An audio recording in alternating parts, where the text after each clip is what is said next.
በአማራ ክልል መሃል ሳይንት ገዳም ላይ በተፈጸመ የከባድ መሳሪያ ጥቃት 6 ሰዎች መገደላቸው ተሰማ።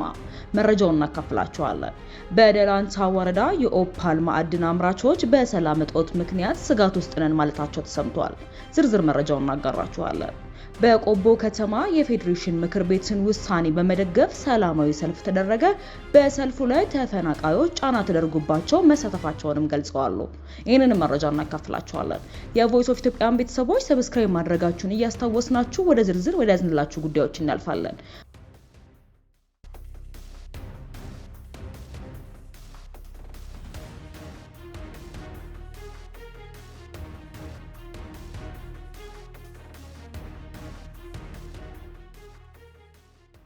በአማራ ክልል መሃል ሳይንት ገዳም ላይ በተፈጸመ የከባድ መሳሪያ ጥቃት 6 ሰዎች መገደላቸው ተሰማ።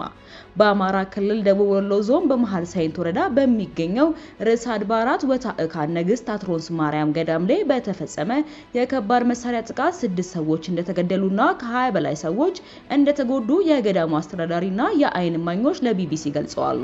ቅዳሜ የካቲት 28 2018 ከረፋዱ 3 ሰዓት ተኩል አካባቢ በሞርታር ጥቃት እንደተፈጸመ የርዕሰ አድባራት ከንግስት አትሮንስ ማርያም አስተዳዳሪ መክበበ አባ ገብረ እግዚአብሔር ኃይለ ማርያም ተናግረዋል። ከዕለቱ ቅዳሴ በኋላ በደረሰው ጥቃት የገዳሙ አበው መነኮሳት ዲያቆናትና የድጎ ተማሪ መገደላቸውን የገዳሙ አስተዳዳሪ ተናግረዋል። በተፈጸመው ጥቃት አባታቸው እንደተገደሉባቸው ለቢቢሲ የገለጹት መሪጌታ ስሙር ከቤተክርስቲያኑ ጩኸት ሲሰማ እየሮጥኩ ብሄድ እንደዛ ሆኖ አገኘው፣ ብዙ አስክሬን ተመለከትኩኝ፣ አስክሬኖቹን አንስቼ ለቤተሰቦቻቸውም ሰጠው ብለዋል። የገዳሙ አስተዳዳሪ በበኩላቸው የገዳሙ መሪ ጌታ የድጓ አዳራሽና በእለቱ ለሙት ዓመት መታሰቢያ መባ ይዘው ወደ ገዳሙ የሄዱ አዛውንት ሴት እግራቸውና እጃቸው እንደተቆረጠ የተናገሩ ሲሆን የደብሩ ጥበቃ ደግሞ አይናቸውንና እግራቸውን እንዳጡ አስረድተዋል። በተጨማሪም የመሳሪያ ፍንጣሪ የመታቸው 21 ሰዎች መቁሰላቸውን አስተዳዳሪውን ገልጸዋል። በወረዳው በሚገኙ እንዲሁም ደሴ ከተማ ባሉ ሆስፒታሎች ሕክምና ላይ እንደሚገኙ አክለው ተናግረዋል። ከቅዳሴ በኋላ የቤተክርስቲያኑ አገልጋዮች ለበባ በተሰበሰቡበት ወቅት ጥቃቱ እንደተፈጸመና የአካል ጉዳት የደረሰባቸውም ካህናት፣ መነኮሳት እንዲሁም የአብነት ተማሪዎችና ዲያቆናት እንደሆኑም ተናግረዋል። አሁን ደብሩ ላይ ያለሁት እኔ ብቻ ነኝ፣ ከመቶ ያላነሱ አገልጋዮች ነበር ያሉት አባ ገብረ እግዚአብሔር የተቀሩት አገልጋዮች እንደሸሹና ሌሎች አገልጋዮች ደግሞ በሕክምና ላይ እንደሚገኙ አስረድተዋል። የገዳሙ አስተዳዳሪ የቤተክርስቲያኑ አዳራሽ፣ የቤተክርስቲያኑ ቆርቆሮና የምዕመናን ቤት ላይ ጉዳት መድረሱንም ተናግረዋል። ቢቢሲ ያነጋገራቸው የአካባቢ ነዋሪና የአይን እማኝ በጥቃቱ ከተገደሉ አንደኛው የባለቤታቸው አባት መሆናቸውንም ተናግረዋል። ከቅዳሴ በኋላ ከጓሜዳ ወደ አትሮንሰ በተተኮሰ ሞርታር የ6 ሰዎች ህይወት አልፏል፣ 28 ሰዎች ላይ ጉዳትም ደርሷል ብለዋል። በጥቃቱ ሲያቢያ የአካል ጉዳት ከደረሰባቸው ግማሾቹ እጃቸው ተቆርጧል፣ ግማሾቹ እግራቸው ተቆርጧል፣ ሌሎቹ አይናቸው ጠፍቷልም ሲሉ አክለዋል። የገዳሙ አስተዳዳሪም ሬሳቸውን ለየብቻ ከፋፍለን እየለቀምን ነው ያነሳነው፣ ሙሉ አካላቸው ያላገኘንም ብለዋል። እዚህ አካባቢ ያሉ ታጣቂዎች እንደዚህ ያለ መሳሪያ የላቸውም፣ ሊኖራቸውም የማይችሉት ያሉት የአይን እማኝ ጥቃቱ በአካባቢው በሚገኝ የጸጥታ ኃይል ሳይፈጸም እንዳልቀረም ተናግረዋል። ስለተፈጸመው ጥቃት ከክልሉ እንዲሁም ከፌዴራል መንግስት በኩል እስካሁን በይፋ የተባለ ነገር የለም። የኢትዮጵያ ኦርቶዶክስ ተዋሕዶ ቤተክርስቲያንን በደቡብ ወሎ ዞን በሚገኝ ገዳሟ ላይ ስለደረሰው ጉዳትና የሰዎች ሞት በተመለከተ እስካሁን በይፋ በሰጠችው መረጃም የለም። የመከላከያ ሰራዊት በአካባቢው በሚገኝ ጅምር ሆስፒታልና እጅባር በሚገኝ ሙያና ቴክኒክ ተጠግተው እንደሚገኙ የተናገሩት የአይን እማኙ ከአጅባር መጥተው ዝቅ ባለው ጓሜዳ የገጠር ቀበሌ ሆነው ሲያስወነጭፉን የተተኮሰውም ብለዋል። የገዳሙ አስተዳዳሪም የጦር መሳሪያ ወረደው ከአጅባር ነው በማለት ገልጸዋል። በተፈጸመው ጥቃት የተገደሉት መክብብ አባ ሞገስ ፍስሐ ወይንም የደብሩ ቀዳሽ፣ ዲያቆን ከናርፈድ እንዳርጌ ወይንም የዕለቱ ቀዳሽ፣ እማሆይ ድንቄ ታከለ የደብሩ አቃቢ፣ ዲያቆን በለጠ አስቻለው የዕለቱ ቀዳሽ፣ ዲያቆን በአነ ገብረ ማርያም የድጓ ተማሪና ዲያቆን አይመረ መርሻ የዕለቱ ቀዳሽ መሆናቸውንም ለቢቢሲ ተናግረዋል።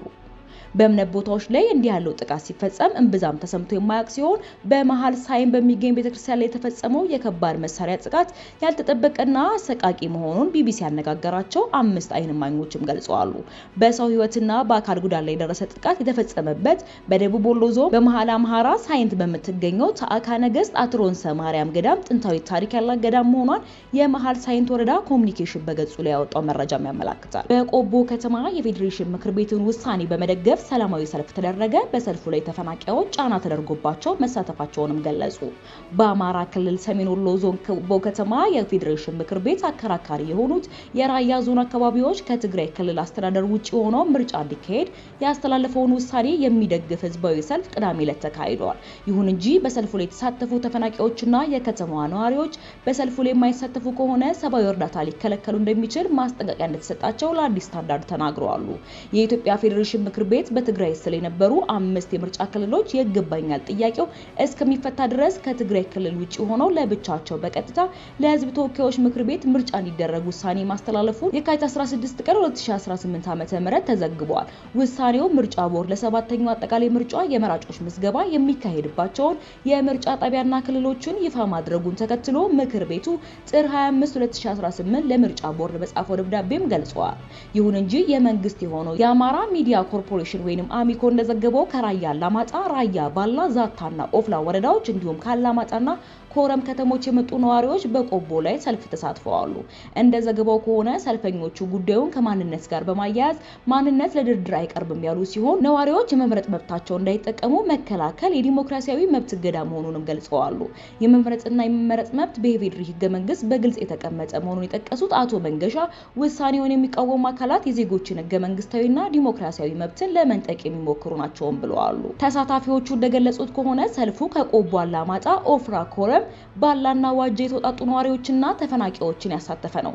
አንዳንዶቹ ከሰልፉ አንድ ቀን ቀደም ብለው ቆቦ መግባታቸውና አድረው በጠዋት መሰብሰባቸውንም ተናግረዋል። በተጨማሪም በወልቃይት በጸለምቴና በራያ አካባቢዎች የአማራ ማንነትና ወሰን እንዲመለስ የሚሟገቱ ወገኖች በስምረት ላይ መቃወሚያ ማቅረባቸውን ተከትሎ ሌሎች ጉዳዩ የሚመለከታቸው አካላት በክሱ ሂደት ውስጥ ጣልቃ ገብተው እንዲሳተፉም ተደርገዋል። የተቃውሞ የቀረበው በራያ ራዩማ ዲሞክራሲያዊ ፓርቲ፣ በአማራ ብሔራዊ ንቅናቄ አብን፣ በአማራ ዲሞክራሲያዊ ኃይል ንቅናቄ ኦዲሃንና በኮሎኔል ደመቀ ዘውዱ በሚመራው የወልቃይት ጠገዴ አማራ ማንነትና ወሰን አስመላሽ ኮሚቴ አማካኝነት ነው። እነዚህ ቡድኖች ስምረት ፓርቲ በምርጫ ክልሎች አደረጃጀት ላይ ያቀረበው ክስ ከህገ መንግስታዊ ስልጣን በላይ በመሆኑና በአማራ አስተዳደር ስር ናቸው በሚላቸው አካባቢዎች ላይ ጣልቃ ገብነት ነው ሲሉም ተከራክረዋል። የቮይስ ኦፍ ኢትዮጵያን ቤተሰቦች ዳግም ሰብስክራይብ ልታደርጉ እየጋበዝናችሁ ወደ ቀጣዩ መረጃ እንሻገራለን። በደለንታ ወረዳ በኦፓል ማዕድን አምራቾች በሰላም እጦት ምክንያት ስጋት ውስጥ ነን ማለታቸው ተዘገበ።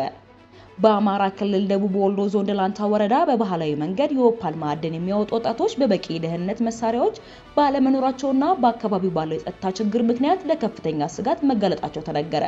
በባህላዊ መንገድ በሚቆፍሩ ጥልቅ ጉድጓድ መደርመስ ምክንያት እስካሁን ከ200 በላይ ወጣቶች ህይወታቸው ማለፉ ተገልጿል። የጉድጓድ ናዳ ተጭኗቸው አስክሬናቸው ያሉ ወጣቶችም እንዳሉ ወጣቶች ይናገራሉ። የጸጥታ ጦትና የገበያ መጥፋት በአካባቢው ባለው የሰላም መታወክ ምክንያት ቀደም ሲል ከአዲስ አበባና ከተለያዩ ቦታዎች ይመጡ የነበሩ ገዢዎች መቅረታቸው አምራቾቹ ለኪሳራ እንደደረጋቸውም ይገልጻሉ። ግዙፉ ተራሮች ተጭነው ያስቀራቸውን የጓደኞቻቸውን አስክሬን አልፎ ጥልቅ ጉድጓዶችን በመቆፈር በየዕለቱ የኦፓል ማዕድን ምርት ለማግኘት በባህላዊ መንገድ የተራራውን ስር ሲቆፍሩ ይውላሉ። በአማራ ክልል ደቡብ ወሎ ዞን ደላንታ ወረዳ ኦፓል አውጪ ወጣቶች በተለያየ ጊዜ በባህላዊ መንገድ የሚፈጸሙት ኦፓል የማውጣት ስራ 200 የሚደርሱ በዘርፉ ለተሰማሩ ወጣቶች ምክንያት ሞት ሆኗል። ወጣት ደሳለኝ ሞላ የዋርካይ ኦፓል አውጪዎች ወጣቶች ማህበር ሰብሳቢ ነው። እድል ቀንቷቸው አስክሬናቸው ከተገኘ በተጨማሪም በዛው ጠፍቶ የቀሩ መኖራቸውን ይናገራሉ። በአማራ ክልልም ያለው የጸጥታ ችግርም የኦፓል ማዕድን ዘርፍን ጎርቶታል የሚለው ወጣት ሙሉጌታ ተስፋ የአለው ብልጫ ወጣቶች ኦፓል አወጣጪ ማህበር ሰብሳቢ የመንገድ ላይ ደህንነታችን የተረጋገጠ አለመሆኑንና የማዕድን ምርቱን በአውሮፕላን እንዳናጓጉዝ በመከልከሉ ከፍተኛ ስጋት ላይ ወድቀናል ሲልም ይናገራል። እኛ አሁን ምንም አይነት ዋስትና የለንም። በረሃ ነው አቋርጠ የምትሄደው። በቃ እዚህ ያለው አምራች እኮ ወደ ሌላ ዘርፉ ወደ ወርቅ አምራች እየዞረ ነው። እኛ አካባቢ ያሉት በአብዛኛው ወደዛ ዞረዋል። መንገድ ላይ ኃላፊነት ዋስትና የለም። በፕሌን ንከል ነበረ፣ እሱ ራሱ ታግዷል። መፍትሄ የለም፣ አቅርበን ነበር ብለዋል። የኦፓል ማዕድን ነጋዴዎች ከዚህ ቀደም ወደ አካባቢው በመምጣት ግብይት ይፈጽሙ ነበር የሚሉት የኦፓል ማዕድን አውጪዎች አሁን ላይ የአካባቢው የጸጥታ ችግር ስላለበት ተገቢውን ጥቅም እንዳናገኝ ሆነናል ይላሉ። በአካባቢው ባለው የጸጥታ ችግር አምራቹን በሚፈልጉት መንገድ እንዳያመርቱ አግዷቸዋል የሚሉት አቶ በሪሁን በማምረቻ አካባቢዎች ያለው ሰላም ተረጋገጸ አለመሆን በዘርፉ ለተሰማሩ ወጣቶች ምርቶችም እንቅፋት ሆኗልን ብለዋል። የሰላሙ ሁኔታ ችግር ሆኖብናል። ኦፓር ምርት ደላንታ ላይ የሰላም እጦት እንዳለ ታውቃለና አምራቾች በሚፈልጉት መንገድ እያመረቱ አይደለም። አሁን በሚፈልጉት መንገድ እያመረቱ ስላልሆነ በሚፈልገው መንገድ ተጠቃሚ ናቸው ማለት አይቻልም ብለዋል።